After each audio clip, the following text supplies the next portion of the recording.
Assalamu alaikum wa rahmatullahi wa barakatuhu. Right, so can you guys hear me? Yeah, you can hear. Okay, I'm gonna try to change this thing.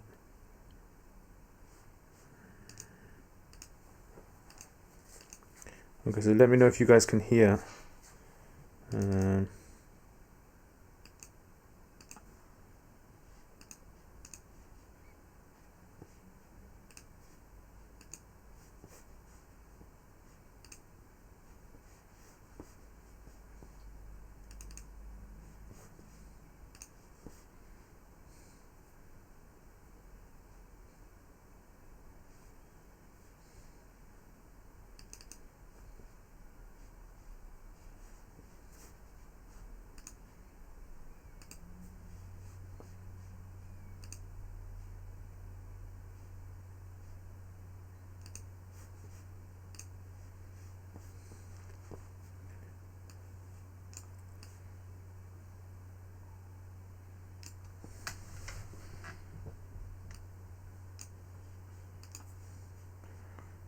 Okay, so in the comments, just give me a second, I'm just sorting this out.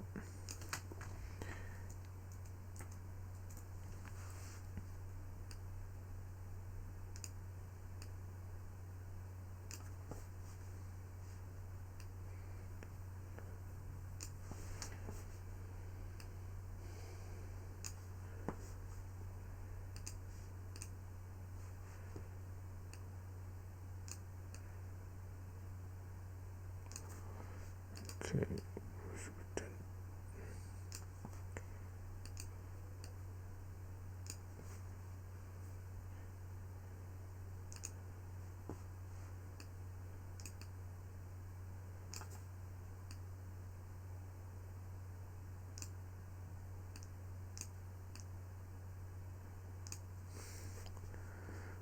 Okay, right. And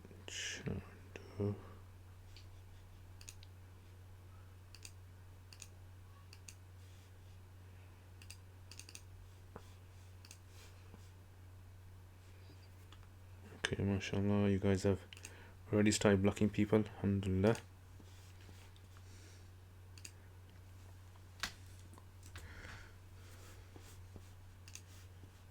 Okay, just give me a second. I apologize for this. Just trying to get this thing sorted. Okay, should work now.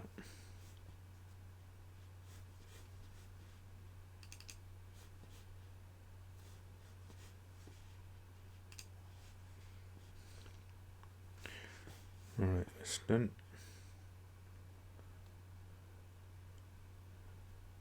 Okay, so let's start then.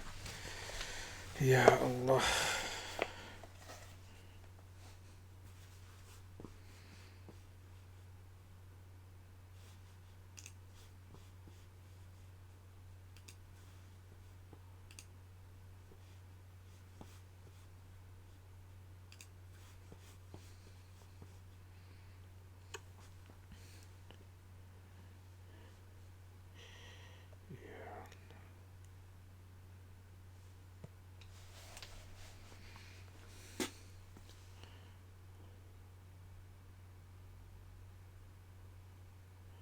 Okay, mashallah, alaikum salam guys. I do apologize for the delay in the start, and Jazakallah khair Sufyan for dealing with spammers. Okay, so let's start with the questions then. Right, so you guys all can hear, yeah? Sounds working properly. Yeah, it should be working properly. So raise the gain a bit. Okay.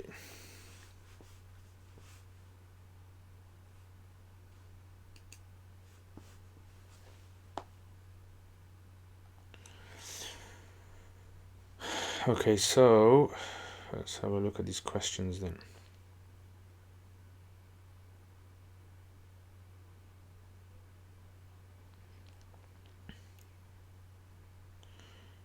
Alright, so Bismillah ar-Rahman ar-Rahim. So question number 1. Is it permissible to watch films? So these are not to do with Ramadan. So because they're not doing Ramadan, I'm only going to be answering questions that are to do with Ramadan here and Quran and anything to do with Ramadan basically.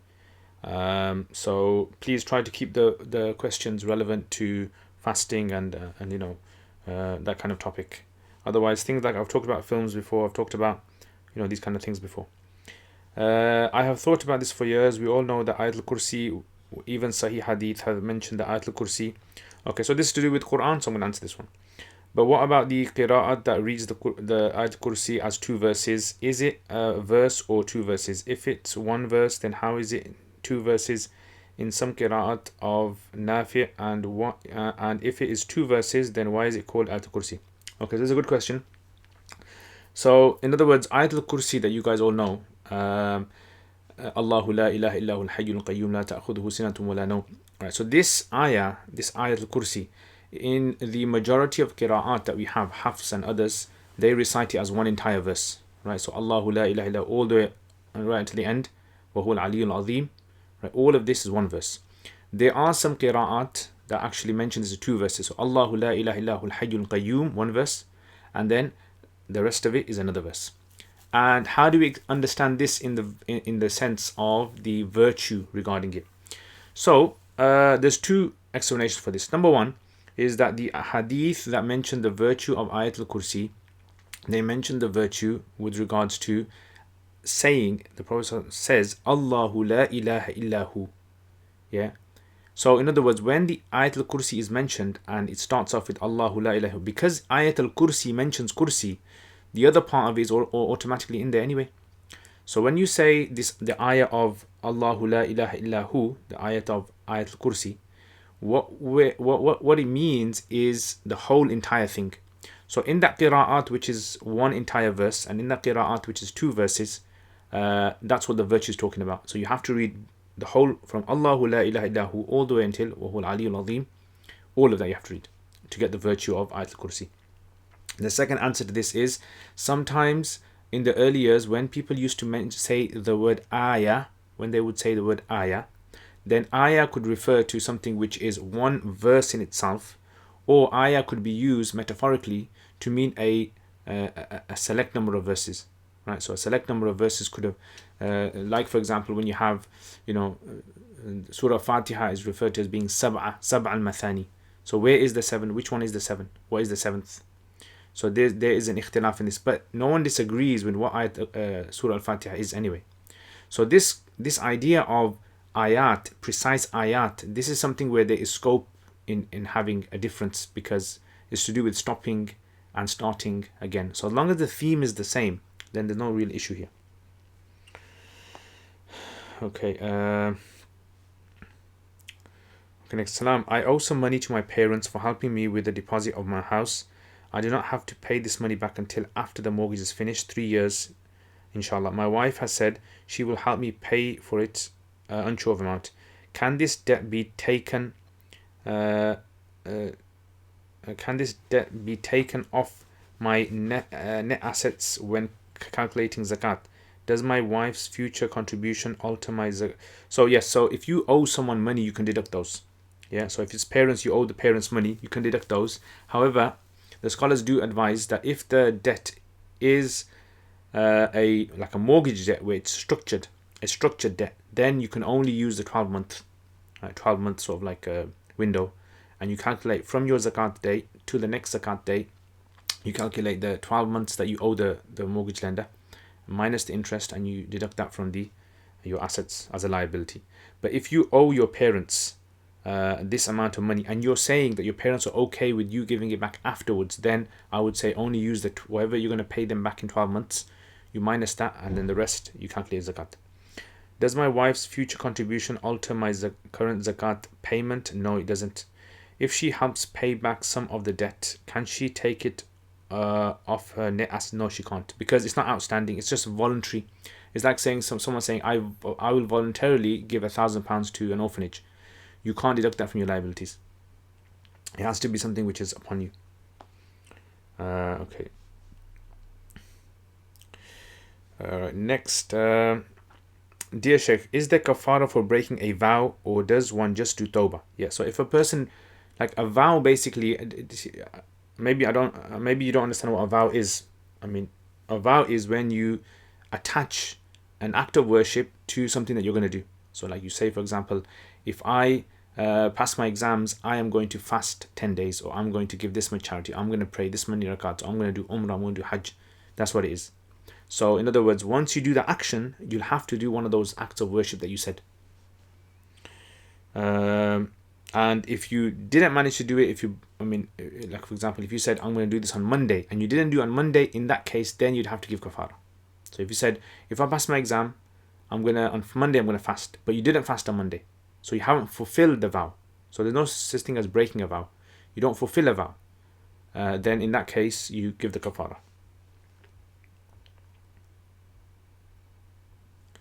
Okay, let's check out some questions here. Alright, so wa alaikum assalam wa rahmatullah. Abu Yusuf, S, wa alaikum assalam. Sufyan, wa alaikum assalam. As we here. Alhamdulillah, wa alaikum assalam wa Muhammad Uthman. Can we raise our hands during witr kunut? So there's an ikhtilaf amongst the scholars about this. So according to the Shafi'is and Malikis and others, they say that the hands are raised whilst you do the dua kunut. Whereas according to the Hanafis, they say no, the hands are not raised. You fold your hands and you recite. And the rule is, the Hanafis have a rule which is, any masnoon dhikr that's done, any masnoon dhikr that's done in the position of standing, right? That is considered to be something which is you fold your hands for, right? So whether it's qira'at of the Quran or whether it's dua qunut, you fold your hands. How's fast going? Alhamdulillah, fast going very well, mashallah. Today it's a little bit thirsty today, but alhamdulillah. And how's your fast going, Kamran?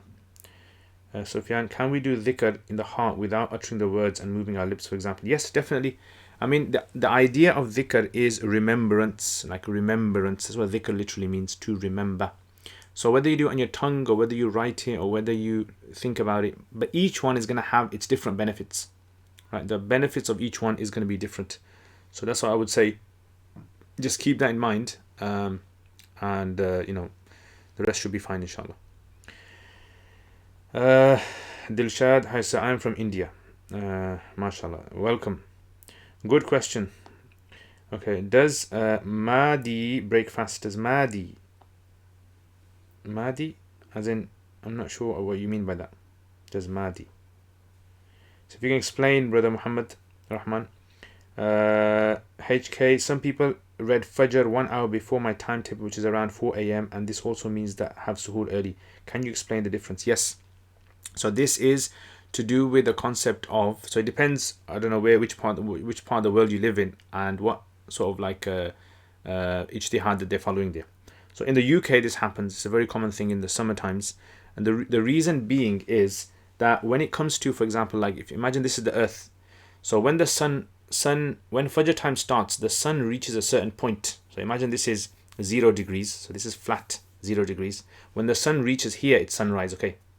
So obviously at sunrise you don't pray Fajr, but before the sun reaches up to this point and it's rising, many of the scholars, in the early scholars, they said we follow 18 degrees. In other words, when the sun goes up and reaches 18 degrees before it hits 0 degrees horizon, 18 degrees, that's when Fajr starts.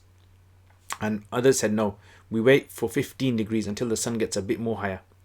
So there's a little gap there, 3 degrees of gap.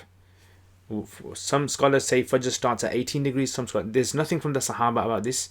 This is just something which is based upon later observations of the movements of the earth and sun, right? So it's just like trying to work out how on the horizon, when we see the whiteness on the horizon, at which point is the whiteness considered start of Fajr, right? So that's the difference. So some of them say 18 and some of them say 15. So the ones who say 18 are the ones who probably start their Fajr earlier. The ones who say 15, and this usually only occurs in the summer. You only really have this big difference in the summer. Okay, the teacher, what's the authenticity of the hadith regarding the hadith? What is the authenticity of the hadith regarding the hadith? I don't understand. Can you explain that? If Imam reads surah quietly during quiet prayers, do we have to read anything? So if Imam reads quietly, according to the Hanafis, most of the Hanafis say no, you don't read anything. You just You just stand there. Sami, mashallah, brother, Allah subhanahu wa ta'ala bless you abundantly. Jazakallah khair, Sami, thank you very much. Bima, mashallah, wa alaikum assalam wa rahmatullah. Bima, brother, and Ayan here watching. Guys, if you haven't checked out Bima's channel and subscribe to that, I suggest you go to Bima, subscribe to him, show him some love. Yeah, show Bima and Ayan as well. Yeah, Bima's son. So Ayan, assalamu alaikum wa rahmatullahi wa barakatuh. Are you fasting today, Ayan? Or are you doing a half fast? MU, salam, hope you are well. When fasting, should we stop eating 10-15 minutes before Adhan of Fajr? You can if you like. I mean, they say it's good to do so just in case a person accidentally makes a mistake, but it's not necessary. Or can we eat and drink until the Azan? In that case, food in the mouth already, you can swallow. Yeah, so if there is food in the mouth, you can finish swallowing it. Right, so in other words, a person should try to finish. I mean, common sense would tell a person that you finish before, right, the Fajr starts. So you would know it. But if something happens one day you're eating and you hear the Azan all of a sudden, then just finish off what you're eating. You don't have to spit it out. SMB, is it sinful if you don't read surahs in order, including Fard prayer? In Fard prayer, the Hanafis, they say that it's disliked, right, to do so. But in Nafal prayer, you can do so. And they say that the order is something which seems to be important in the Quran. Right, so the order, we don't find like the Sahaba reciting the chapters in like a different order. They recite it in order in which the Quran has sequenced them. Okay, let's check out some questions here.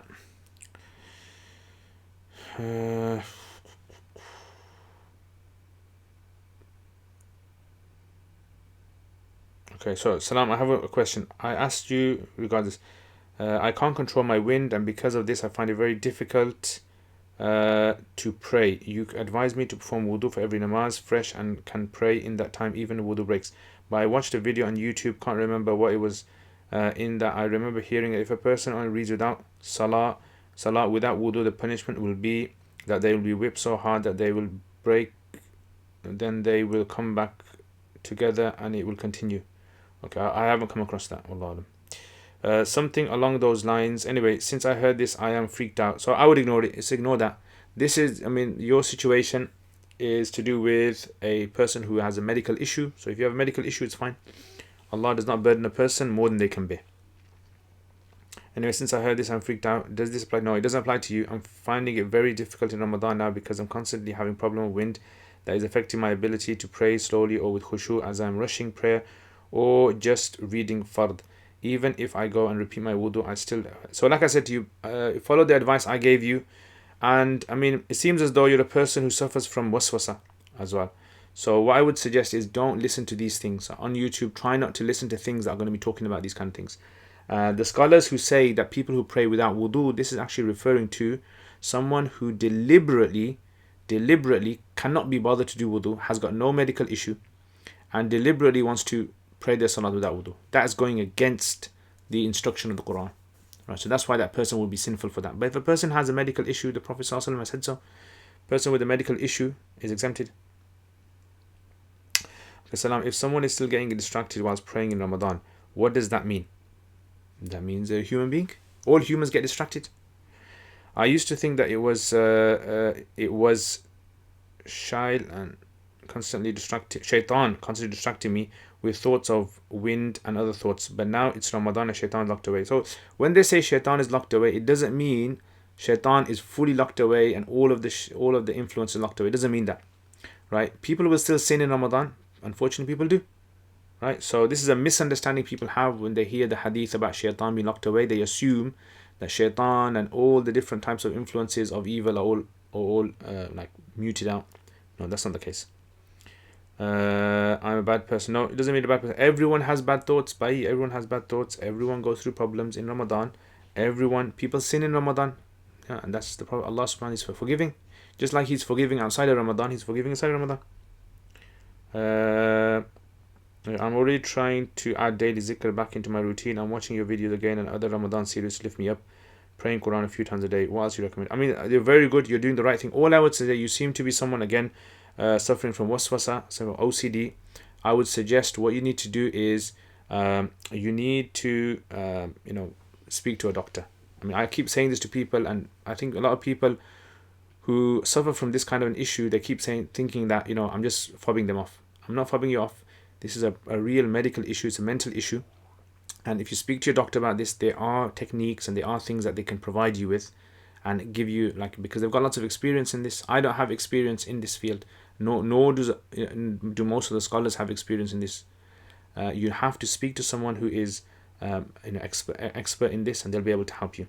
And this is my sincere advice. This is, do you teach in Arabic in a Sufa or English? Both. Also, is Sufa online or out of the country students only? So it's not online, unfortunately. But we are hoping to in the future start online. Maybe this September we might start online. Okay, right. Let's look at some here.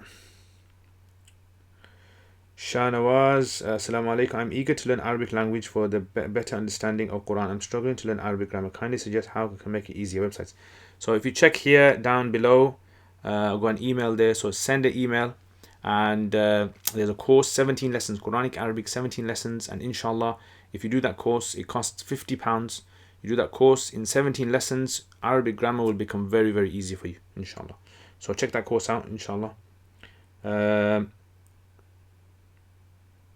Surprised you went to Joseph Chamberlain. Well, I'm not. Okay, Ibrahim, regarding sajda indicators in Quran, I'm not sure on how much I've ignored so far. How do I make up for those sajda? It's fine if you haven't made them in the past and you can't remember them, then you don't have to do it.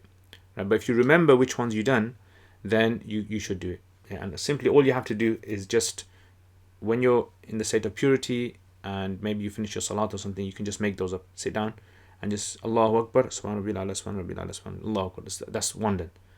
And then you can do it like that. Do you have to move your lips during salah whilst reciting? So as long as you're pronouncing the letters in your mouth, you don't have to move your lips. But it would be a bit difficult to do that without moving your lips. So the scholars say as long as you're pronouncing the letters in your mouth, in your tongue. In the Shafi school, there are two schools of thought regarding raising hands in Qunut. One is that it's mustahab and other is not. Okay, the teacher. What is the authenticity of the hadith in the Muslim Imam Ahmad regarding the revelation of the holy books in the month of Ramadan? If you can tell me the chain or exactly which hadith, I can go back and I can research it. From the top of my head, unfortunately, I haven't memorized Musnad Ahmad, which is over 30,000 hadith. And the current new edition one is 50 volumes. So if you can give me the chain, the exact chain. So unzilat Musa fi awwal laylatin min Ramadan. So if you can, because there's probably many versions of this. Yeah, I mean, I don't really know at the moment. I'll have to do a search on this and go through it. But from the top of my head, I don't know. Okay, next question. So if you can find the chain for the hadith, if you can find the hadith itself and leave it in the comments, not in the chat box, but in the comments below, or send it to me on Curious Cat, and when I get a chance, inshallah, maybe in the week I can have a look at it. Okay, next question. Wa alaikum salam. When does Sajdah Tilawah actually become mandatory when reciting the ayah? I've heard Hanafis say that the word of Sajdah should be recited with one word before it, or should be recited with one word after it. Do you need to read the whole ayah? Yes, the whole ayah. You need to read the whole entire ayah for the sajdah to become necessary. Okay. Assalamu alaikum warahmatullahi wabarakatuh. Ya Shaykhi al-Fadil, la'allaka bi khair wal afiyah inshallah ta'ala. عندي مسألة تتعلق بالسحور. المسألة هي أن مسجدنا الحي كان يتبع شوافع لوقت السحور، فكنا نزيد على الوقت مطابقا للأحناف، فهكذا فعلنا في هذه الأيام التي مرت من رمضان. لكن المشكلة أن المسجد في هذه السنة بعينها يتبع الأحناف ولم نعرف ذلك حتى اليوم، فهل علينا القضاء للأيام التي مرت؟ وعليكم السلام. أصلا أنا لا أعرف الفرق بين الشافعية والحنفية في وقت السحور، يعني إلى الآن أنا ما اطلعت على هذا. لكن إذا كان هناك بعض الشوافع مثلا يسحرون حسب توقيت بعض العلماء الذين قد ذكرت من قبل، الذين يمشون على هذه يعني 18 درجة، فلا بأس لأن هذه المسألة من مسائل الاجتهادية، يعني ليس هناك أمر قطعي يتعلق بهذا. فلأجل هذا إذا كان المسجد من قبل يعني يبدأ الفجر أو السحور حسب يعني اجتهاد بعض العلماء، والآن غيروا رأيهم في هذا، فلا بأس بهذا، يعني هذا أمر فيه وسعة. Assalamu alaikum. Is it permissible to take out life insurance in order to pay off your mortgage for family after one's death? Technically, no. I mean, this is a kind of like area, if you go into a mortgage, they usually ask you for like insurance that if something was going to happen to you, can you pay it off? But the problem is that insurances are not allowed anyway, and this doesn't seem to be something which is, like a darura in that sense. Yeah, so this wouldn't be necessarily considered to be a darura, because your health, the chances of something happen to your health is very, very low, and it's not mandatory to take it out. So I would go towards the position that it's not allowed. Assalamu alaikum, you for very much for your answer. I have another question. I didn't find the answer on the web. What is the had punishment of one who robs an object is stored in a place? Example. Okay, so this is not to do with Ramadan, so I won't be answering that one. I'll answer that separately, inshallah. If a wife and husband have intercourse whilst they are menstruating, does he have to give fidya of 1 gold dinar? No, not according to Hanafis. According to Shafi'is, yes. According to Hanafis, no, it's not considered necessary. Some of the Hanafis have said it's considered mustahab, but it's not, because there's a narration regarding it, but the narration isn't very strong. Alright, let's have a look at this then. Okay, MS driving. Wa alaikum assalam wa rahmatullahi wa barakatuh. Can you look at the Quran? Can you look at the Quran while leading Taraweeh? So I've done a whole video on this, on the whole issue of, according to Hanafis, no. It wouldn't be allowed unless it's for a Hafidh. The Hafidh, there's permissibility for a Hafidh to do so.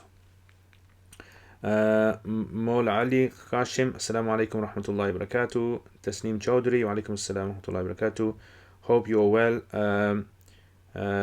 Just wanted to ask, is the ankles considered to be part of the aura of a woman? So the ankles would be. Yeah, so the ankles would be considered.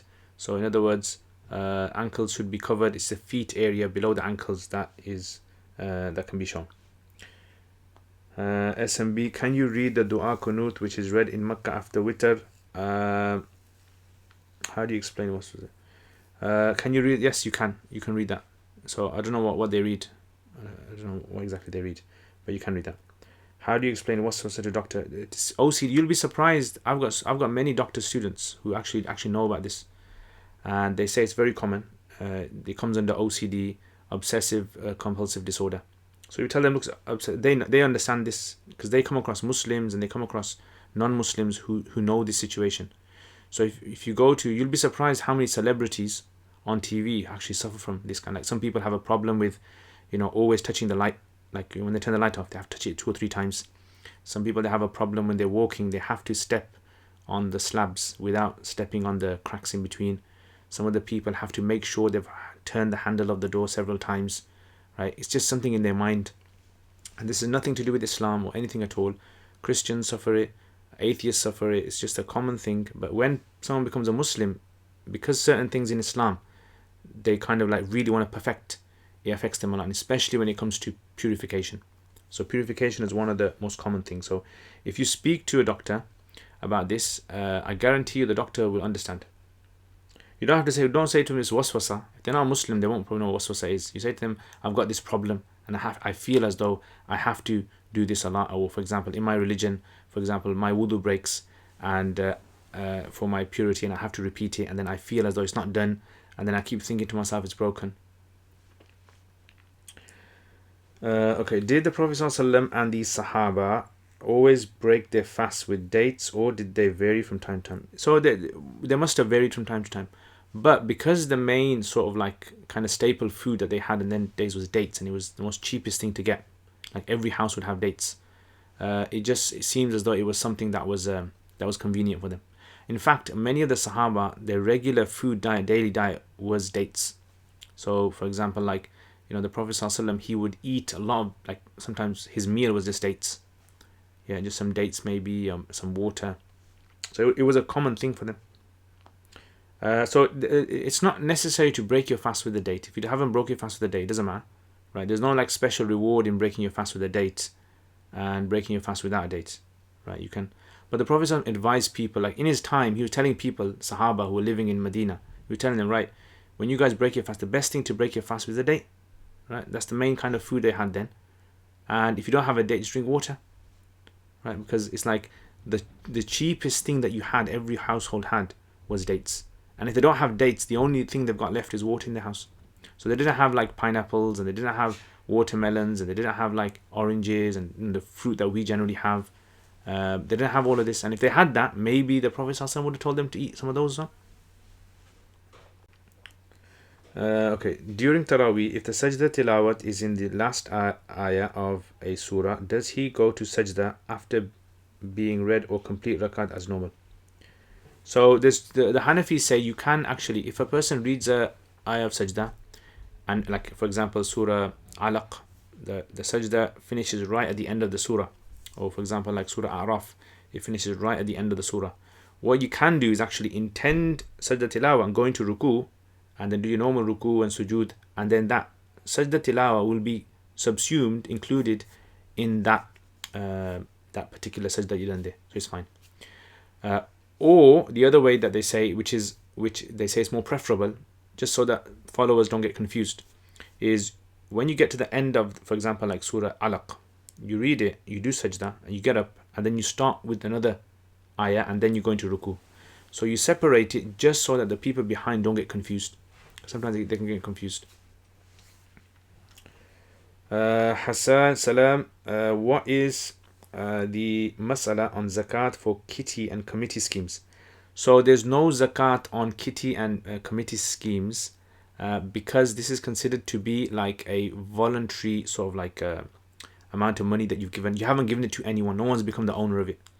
So when you gave that money, right, it was left with that person, and so that person, that person that's collecting it, you can say it's a bit like a waqf, like a kind of waqf that's been set up like a trust. And that trust is no one's the owner of it. It's just for the individuals, those people who are going to pass away. It's going to be spent for those.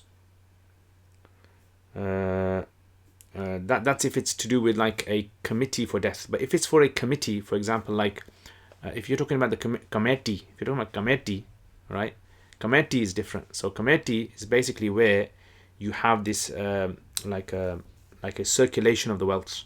So let's say there's 10 people, and everyone puts in £100 every month, £100, and person A, the first month, person A gets all the hundreds. In other words, person A will get £1,000, and then month 2, person B, everyone puts in £100, person B gets it, and then month 3, everyone puts in £100. So by the time 10 months have gone, everyone has circulated, everyone has got their money back.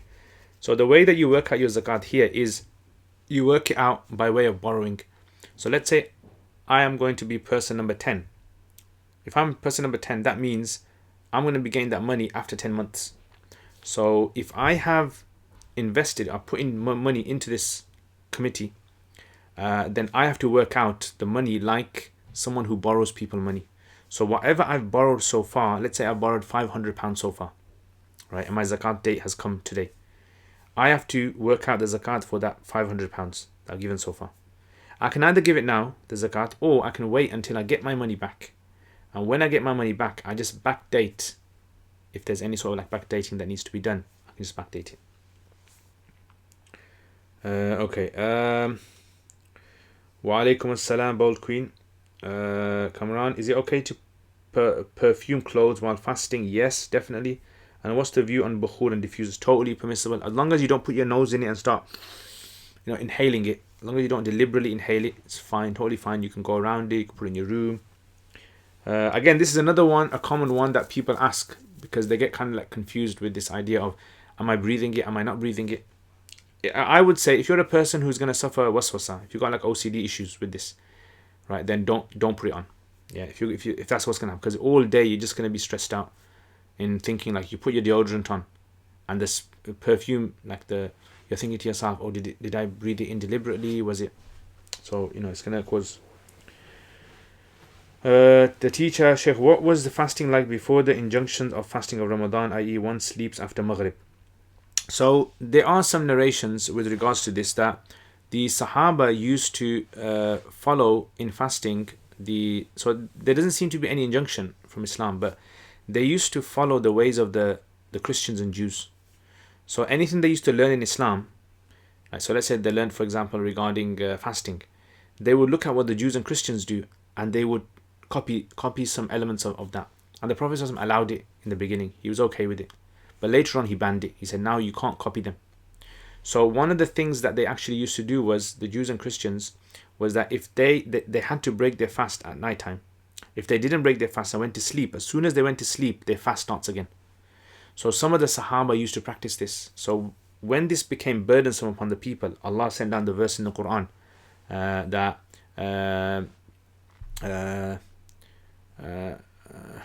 what's the verse? وحل لكم ليلة الصيام الرفث إلى نسائكم هن لباس لكم وأنتم لباس لهن علم الله أنكم تختانون أنفسكم فتاب عليكم وعفى عنكم فالآن باشروهن. So then that verse is revealed regarding this. So there was no injunction from Islam. Like, we don't have any evidence to prove there was an injunction in Islam that said if you went to sleep after Maghrib, fast starts again. MP wa alaikum assalam wa rahmatullahi wa barakatuh. Okay, for some reason this has frozen again. Let me just check out here. Any books you'd recommend for Islamic history? Yeah, so for Islamic history, I mean, is it English or Arabic? English, I'm not too sure of many English ones. Yeah, Arabic, there's quite a lot of Arabic ones out there. So English ones, I'm not too sure about English ones. Maybe you can ask someone who is more into history online. You can maybe just ask people on social media. I'm not too sure about English ones. Okay.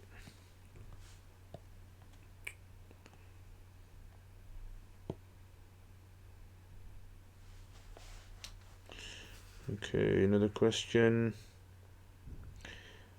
Any tips for memorization of the Quran? Yeah, so memorization of the Quran, I would say the main sort of thing that you should do in memorization is, number one, is routine is the most important thing in memorization. Routine. And try to keep everything the same. So when you're memorizing something, routine, keeping everything the same is key to becoming proficient in memorization. Like, for example, if you're memorizing from Quran, then make sure you memorize from the same Quran. Yeah. Make sure you memorize at the same time in the day. Make sure that the room you memorize in is the same one. Right. All these kind of factors, they play a strong role in helping you memorize things. Yeah. So what I would say is try to do that, and then you'll find. Now, other people have other methods of memorization. Some people record, they read something, they record it, and then they listen to it again and again and again, repeat after it. Some people will make cards. Some people, and then they use different methods. Whatever just works for you, basically. Peace now, mashallah. Jazakallah khair. Peace now. What are you reading from the Mus'haf in Taraweeh? I mean, as you guys all know, I'm reading from my iPad. I use my iPad. I read from the. I mean, I keep telling you guys, this is not the Hanafi position. Just before some of you guys go and start saying to people that he's changed the Hanafi Madhhab. I haven't changed the Hanafi Madhhab, but according to Shafi Madhhab, it's permissible. I take that position here, and I use iPad. So I use iPad. I have the iPad standing there on a stand next to me, and I just read from that. SMB, why does Surah Tawbah have no Bismillah? So the Surah Tawbah has no. There's various reasons. Number one is the Sahaba were so particular when they were recording the Quran, that everything had to be precise, and they never heard the Prophet ﷺ mention Bismillah for Surah Tawbah. They never heard him, so they didn't put it in. Some say that Surah Anfal and Tawbah are actually considered to be the same surah, right? In theme, they're the same surah. And some say because Surah Tawbah mentions a lot of fighting in there, so that's why Bismillah ar-Rahman has been removed, because Bismillah is to do with the mercy of Allah, and so it's kind of two things are the opposite. So there's various sort of, we don't have anything concrete basically for why there's no Bismillah. Bold Queen, is it permissible to do dua in witr in our native language? So there's a difference of opinion among scholars about this. If a person in witr, if a person, Imam Abu Hanifa rahimahullah allows it, however later on they say he retracted the position. According to the scholars, they say that if you don't know, Hanafi say, if you don't know any du'as, you can do it in your mother tongue, as long as the du'a is something which is said regarding the Quran. In other words, as long as the du'a is in the context of the du'a, the theme of the du'a, the contents of it, is something you'd find in the Quran or something you'd find. So for example, if someone literally just said in English or in their own language, Urdu or Gujarati or Bengali, whatever, they said the du'a qunut word for word, in their language, that would be fine, right? Because that wouldn't be kalamun nas, wouldn't fall into kalamun nas. Yeah, but like I said, ideally a person should try to memorize the du'a qunut witr. Rabih, wa alaikum assalam. Hamza, assalamu alaikum. If a person eats after suhoor time accidentally, thinking there is still time, but then finds out the time is over, does he have to make up the fast? Yes, if it's categorically if it's categorical, 100%, then but if there's like a difference of opinion in that time, then it should be okay. Yeah, it should be okay. But if there's categorical, everyone kind of like agrees the time has ended now, and he eats after that accidentally, then he'll have to repeat his fast again, qada, but no kafara, only qada. Rabih, did the Prophet ﷺ do tashahhud on himself during his prayer? Yes. So from what he teaches the Sahaba, this is what we understand. Just like he taught the Sahaba salutation of the Prophet ﷺ, like Allahumma salli ala Muhammadin wa ala ali Muhammad. So from what we understand, this is what he used to do in his prayer. So when he taught the Sahaba, this is what you should recite. Now maybe when the Prophet ﷺ was saying it, the words where he say, like some of the Sahaba, some of the narrations where the Prophet ﷺ, when he used to enter the masjid, before he used to enter, he told the Sahaba, he used to salla ala nabi, he would send salutation to the Prophet ﷺ. So some say this could mean he used to send salutation on himself, meaning he would ask dua for himself, because sending salutations is actually asking dua for the Prophet ﷺ. Like you make dua for yourself, don't you? Well, you do. Well, the Prophet ﷺ sending salutations and doing tashahhud is actually him asking dua for himself as well. Yes, because like when you read tashahhud, you say at-tahiyyatu lillahi was-salawatu wat-tayyibat, assalamu alayka ayyuhan nabi rahmatullah, assalamu alayna wa ala ibadillah. Yeah, so we ask dua in tashahhud as well for ourselves as well.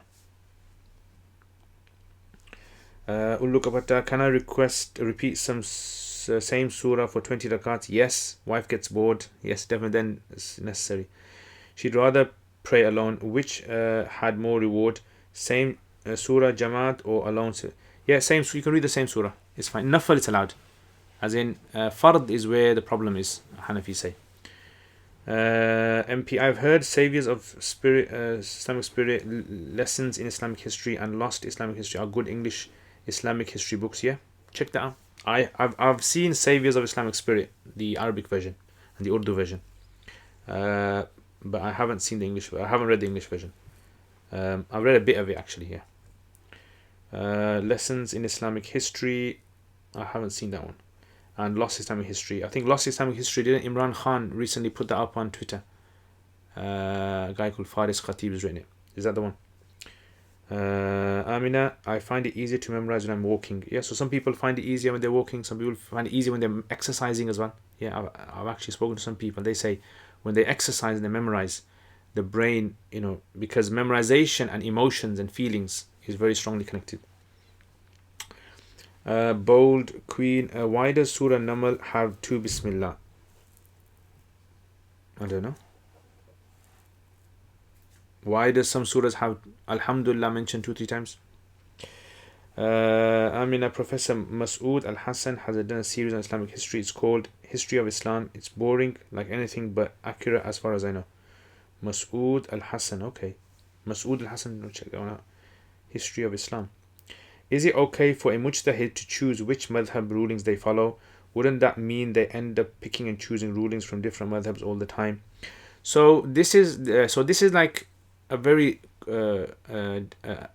deep discussion topic. This is it's to do with the idea of, like I mentioned this several times, which is the aim is to follow Allah and His Messenger. That's the whole aim of the Quran.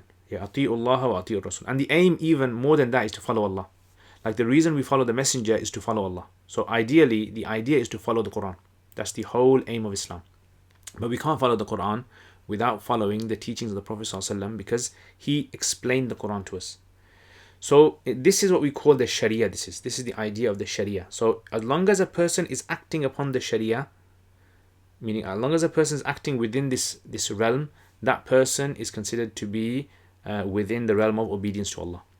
The idea of ijtihad then comes into play, where we're trying to refine arguments, we're trying to refine a masala. So something has been mentioned in brief in the Quran or by the Prophet ﷺ, but then the mujtahid will take it a step further and start investigating to try and come out with the answer. For example, like, is a person allowed to eat in salat? There's nothing in the Quran, there's nothing in the hadith to say that you can't. So the mujtahids will have to try and come out with a sort of like approach in trying to understand this. So sometimes what happens is the mujtahid might be deeply inclined towards the validity of a particular opinion in another madhab, right? And this happens many, many times.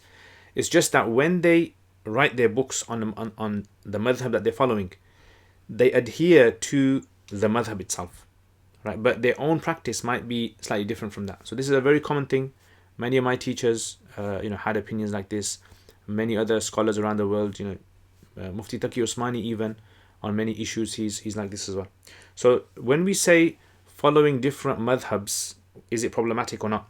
So it becomes problematic if a person's doing it without any sort of like research or without any sort of academic reason. If it's simply just because they can't bother with the Sharia, or because of some other sort of like, trying to find the most simplest, the easiest points, just to make, for example, like a cheat system, just to find all the cheats, then that's not allowed. That's considered to be like what the Bani Israel were doing. The teacher, you're welcome. Hamza S, do you think it's a good idea to jump straight from Quduri to a Hidayah as done in some madaris? Possibly it can be done, definitely. I mean, Hidayah is not an important book. It's one of the important books, but it's not very, very important, I would say. It's a good book to study if a person wants to understand a certain type of approach in understanding the dalail behind Masail. But yeah, I mean, it's fine. A person can study that. If a person wants to be really, really kind of like, granular in this, then no, they shouldn't jump. I would say Quduri, then maybe go on to something like Matan of Mukhtasar al-Tahawi, then go on to something like the Matan of maybe Tuhfat al-Fuqaha, then maybe the Matan of Kanz al-Daqaiq, then maybe the Matan of Mukhtar, the Mutuns, first cover all the Mutuns, then you can go into the Shuruhat, and that way you can have a better survey understanding of the books. That's what Hanafi Fuqaha Muftis, that's what they're supposed to do. They're supposed to have a survey understanding, like an overall understanding of these different types of works, so then understand where they're coming from. Okay. Is there a time mentioned in hadith for when suhoor time is up? So it's mentioned in the Quran. The Quran says when the white thread becomes separate from the black thread. So the white thread means on the horizon, when the white line appears on the horizon. But that white line, I would suggest you go and Google the break of dawn, and you'll see how it differs from latitude to latitude and which part of the earth you're on. If you're on the northern hemisphere, southern hemisphere, in the middle, equator, if you're on a high altitude, low altitude, there's so many factors that can affect. Is playing Ludo as we use dice? I've heard. So I would say no. It's fine. You can play it. In fact, I've got an app. It's called, what is it called? Ludo something. I've got an app, so I'm not playing with a real dice. It's a fake dice. It's called, I don't know, I had it here somewhere. It's called Ludo something. Ludo King. Is it Ludo King? Yeah, Ludo King. Yeah. So this is something I mentioned before many times. Here's the whole idea with regards to understanding the culture in the time of the Sahaba and the things the Prophet ﷺ prohibited culturally, those culturally things that were, in other words, that were embedded in their culture, and the Prophet ﷺ was weeding out the problems that they had. And one of them was games that were associated to gambling, had gambling with them, and there was like diya al-huquq, people's rights were being usurped and so forth. But yeah, it's allowed. Yep, I heard something similar. Why are there so many different sehri times? So I think I'll make a video on this. Just to if you actually watch my Quduri series. I don't think Ulu Kapatta has watched my Quduri series, and I've mentioned in there the times of when Fajr starts, and in there I give a bit of explanation there. Okay, Kausar Kaif, can you read the Quran without hijab? Yeah, is that hijab? Yes, you can read it. I mean, hijab is only necessary for two things. One is when you're going out in front of non-mahrams, and number two is in salat. That's all. Okay, next. Amina, in Pak, a siren goes off at iftar time, and then a few minutes Maghrib azan is given. A Shafi'i sister was telling me that the delay is in the two is a Hanafi thing, and in Shafi Madhhab they pray. Yeah, so okay. If eating accidentally after suhoor has ended, breaks the fast, does that apply when you accidentally ate in the day or before? Yes, same thing. If you accidentally eating, breaks your fast. Forgetfully eating, meaning if you forgot you were fasting and you ate, doesn't break your fast. So the difference between the Hanafis say between forgetful and accidental. Amina, Maghrib Jamaat as soon as the time starts. I always thought we did this in Pakistan as a cultural thing. Can you please explain? I mean, I've spent many years in Pakistan. I haven't come across this. I mean, where I was basically, I used to hear the siren and everyone breaks their fast, and then different mosques will start the Maghrib whenever they want. So I mean, they just give time for people to be able to eat, basically. So I'm not really too sure, unless it's something which is specific area that you're talking about. But I mean, with regards to where I was in Karachi, so siren would go off, people would eat, and then some mosques would start praying straight away, some mosques after 15 minutes, like sometimes some mosques would have long gaps, and that's it. Maqsood, brother, I love the way that you are doing work explanation of poetry. Shafi, Jazakallah khair, brother Maqsood. Make dua, inshallah. Allah gives me tawfiq to be able to carry on and do more, inshallah. Jazakallah khair, thank you very much. And guys, check out the Imam Shafi poetry if you haven't checked that out. And also check out the Hadith series. I don't know if you guys have been watching the 40 Hadith series on the Quran. It's all to do with the Quran, Mullah Ali Qaris. And also check out the letters in the Arabic language. And so far we're on the letter Ba. And what else is there? Oh yeah, there's going to be one put up today, the Quran one. Yeah, Quran series, inshallah. So check that out as well, inshallah, if you haven't. And share it with other people. Let other people benefit as well, as much as you can. Subscribe. If you haven't subscribed, you need to subscribe, inshallah. Okay.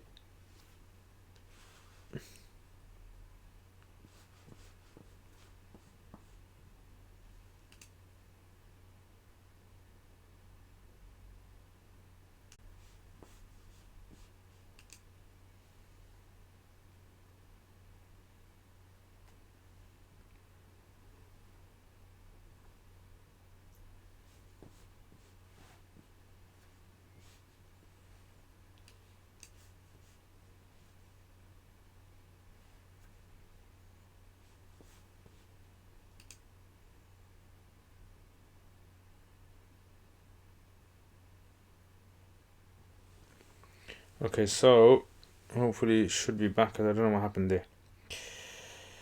Alright, Anis, wa alaikum assalam wa rahmatullah. I am Anis from Srinagar, Kashmir. Can you please tell me the name of basic book which can help me understand basic Arabic poetry?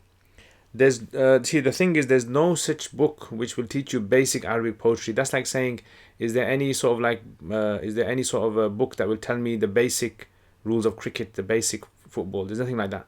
You have to watch football, you have to watch cricket to understand, and the more you watch, the more you understand, and when you watch a lot, you'll just pick it up. So that's how Arabic poetry works.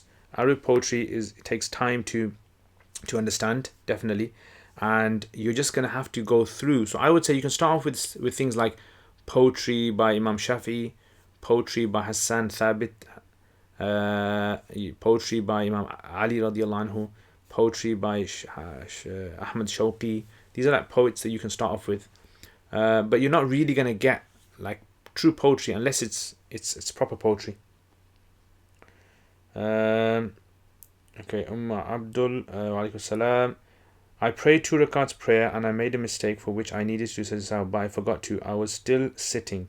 How would I do sajdah sahwi? Yes, so as long as you haven't turned your chest from the qibla or haven't spoken to anyone, you can just do the 2 sajdas and just finish it off as normal.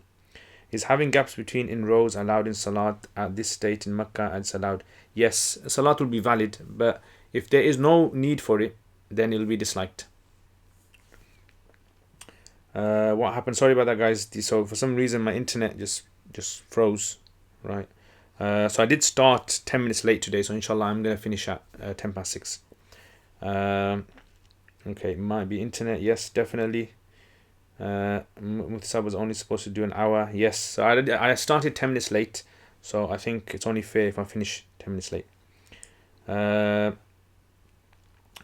Okay, so click the like button, everyone. Yes, Sufyan, Jazakallah khair. Click the like button, guys, and also share as well, and podcast as well. Make sure you guys watch the podcast. This Monday's podcast, inshallah, is going to be about eating, diet. This Monday, hopefully, about importance of eating and diet and the prophetic diet and prophetic medicines, because a lot of you guys were asking about that last time. When we actually did, was it the last one or the one before that? So I think it might be a good idea to be able to maybe go over that one, hopefully, inshallah. So yeah, so make sure Monday after Taraweeh. So it's going to be about 10:45, that kind of time.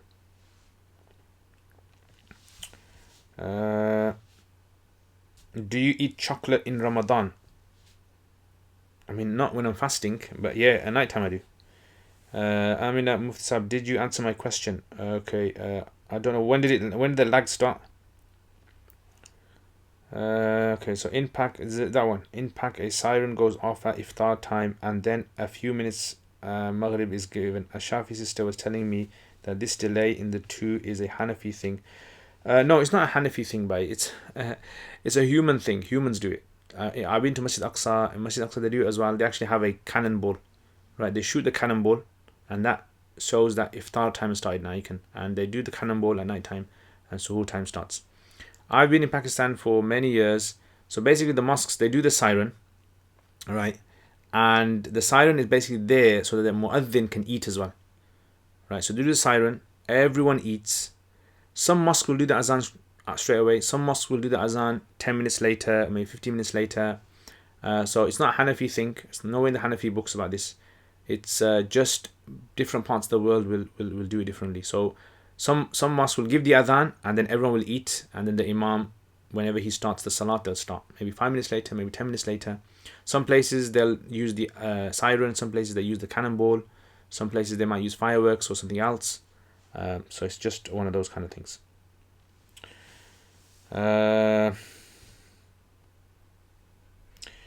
Yeah, Tibb al-Nabawi, that's the one. Yeah, it's Firas al-Khatib's book. Does an Arab descendant has to lead Salah in Mecca? No, he doesn't have to. No.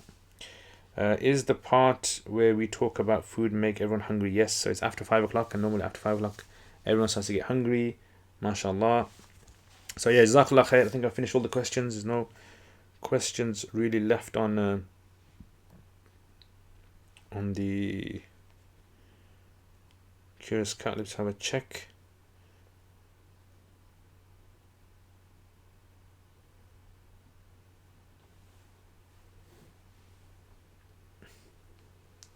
No. So Jazakallah khair, guys. If you haven't hit the like button, hit the like button. Hit the bell. If you haven't hit the bell as well to get updates of all the videos. In this Ramadan, I've been very, very busy putting up videos. Some videos, 2 or 3 videos, 4 videos a day sometimes. And lots of live streams as well, alhamdulillah. So we have Saturdays, live Q&A for those of you guys who are new here. If you're new, put it in the comments, inshallah, if you're new. and then we have on Sundays we have Surah Yasin, and then in the afternoon, and then we have what else do we have? We have Mondays and Thursdays we have podcast, 3 dates podcast, and yeah, I think that's it really. Those are the live streams, and then besides that we've got lots of stuff that I'm putting up as well, alhamdulillah. Okay, next. Fatumatu, assalamu alaikum salam. So do we have to affiliate to specific madhhab, and where there is a difference of opinion on certain matters, which one do we follow? The one with more evidence. So what I would suggest is, I don't know if you've seen, look on the YouTube channel, I made a 3-part series on madhhabs, right, the history of madhhabs. So check that out, watch all of that, and then if you have any question, then you can ask me, inshallah. Right, so I think when people look at madhhab from the onset, they kind of, or the outset, they kind of have a very vague understanding of how a madhhab works. They don't really know exactly what a madhhab entails. Madhhabs are like basically, so like maybe solicitor firms. It's like a solicitor's firm, basically. So no solicitors are wrong and no other solicitors are right. Yeah, so solicitors are they're all good because they all have to function within the same law. So imagine there's 10 solicitor firms and they all have to work within the British law. So all the solicitors are going to be qualified solicitors. The British system will recognize all of them with their whatever certificate that they have to represent themselves as solicitors. So it's like that basically. Right? So when people look at madhhabs, that's what a madhhab is. A madhhab is an approach in trying to make sense of the Sharia. So check out those videos, inshallah. The teacher, shukran jazeelan, jazakallah khair. The teacher, SMB, does Imam have to read dua qunut loud in Ramadan? There's an ikhtilaf amongst the Hanafis. Most of the Hanafis say no, that the Imam reads it quietly. So yeah, thank you very much guys for watching, mashallah. I know this is not the normal like 2 or 3 hour live Q&A sessions. I think I've spoiled you guys with long live Q&As until whatever, 12 o'clock at night or whatever, and you guys are not used to the normal 1 hour ones. But yes, and the US guys, I don't think any US guys are here. Any US Sufyan's here? Anyone else here? Saviour's book is Sheikh Hassan Nadawi and Mufti Abdul Rahman, edited, and lessons is by Sheikh Bajori, English by Mufti Abdul Rahman. Okay. How did Imam Shafi'i rahimahullah finish 60 times? Is that even possible? Yes, definitely. In the month of Ramadan. I mean, doing 2 khatams in a day is easy. Yeah, if you got time, you can do it. The thing is, people who first of all, if you don't know Arabic, and then if you're not a Hafiz, then you're going to find it very difficult. But I mean, yeah, people reading the Quran, I mean, logically it's possible. If a person was to read the Quran, if it takes you 20 minutes, it takes me 20 minutes or so, 15-20 minutes to read one juz, if I'm just reading it continuously.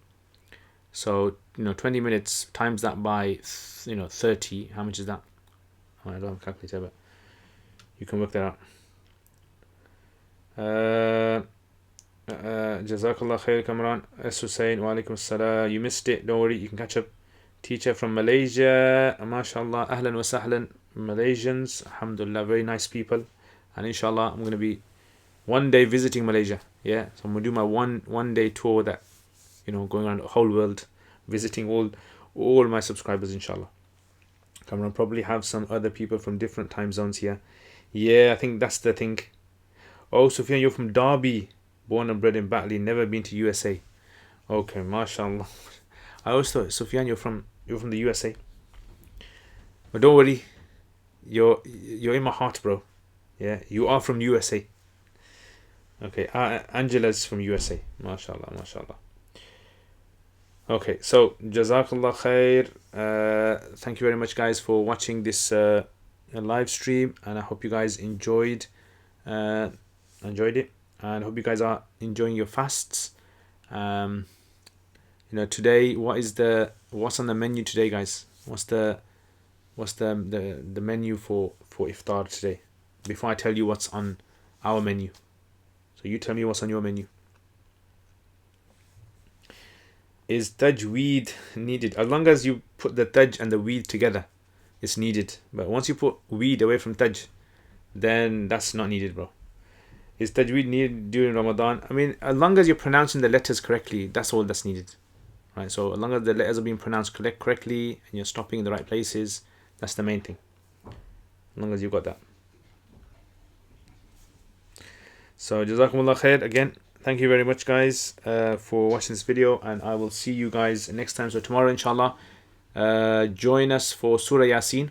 I'll put up the post again for Surah Yasin, and it's at 2 o'clock. Yeah, so 2 p.m. inshallah. Stay tuned for that, and then on Monday you got the podcast, inshallah. So Jazakumullah khair. Take care, guys, inshallah. Assalamu alaikum wa rahmatullahi wa barakatuh.